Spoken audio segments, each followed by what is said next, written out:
ఈ రోజే డౌన్లోడ్ చేయండి. మీ ఫేవరెట్ షోస్ చూడండి. ఆగు, ఆవిడెందుకు పంపించావు? మీకేం కావాలన్నా చేయడానికి నేనున్నాను. ఏం కావాలో చెప్పండి. నువ్వు నా కోసం ఏ పని చేయక్కర్లేదు, ఏమీ వండక్కర్లేదు. అలా అంటే కుదరదు. నేను వండాలి, మీరు తినాలి.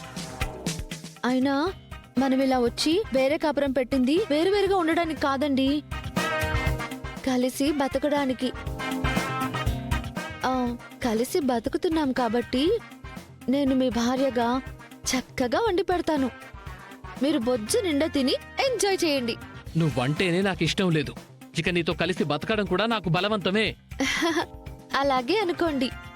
ఎలాగో బలవంతంగా బతికిస్తున్నారు కదా, అలాగే భోజనం కూడా చేసేయండి, సరిపోతుంది.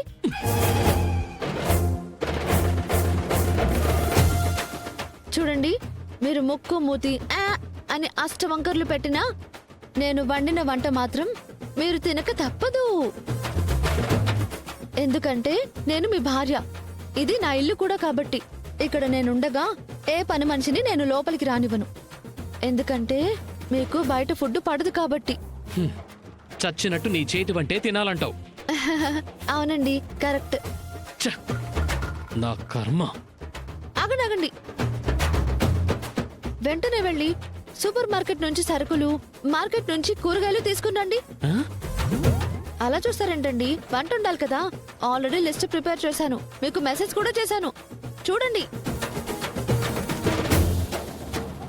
ఇదిగోండి సామాన్ల బ్యాగు, వెళ్ళి తీసుకుని రండి.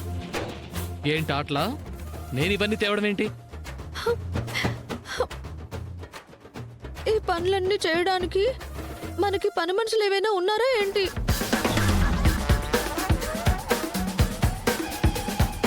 ఇంటి పనులన్నీ నేనే నీట్గా చేసుకోవాలి, అప్పుడే నాకు తృప్తి. నీ పనేం అవసరం లేదు, వెళ్ళు. ఏంటి ప్లేట్ ఇలా మార్చావు? నువ్వే కదా పని మనిషిని బయటకు పంపించావు. అవును కదా, నేనే కదా పంపించాను. అయినా మన పనులు మనమే కదండి చేసుకోవాలి. మీరు సరుకులు తీసుకురావాలి, నేను వంట చేసి పెట్టాలి. వెళ్ళండి, త్వరగా వెళ్ళి సరుకులు తీసుకురండి. వెళ్ళండి. వెళ్ళండి.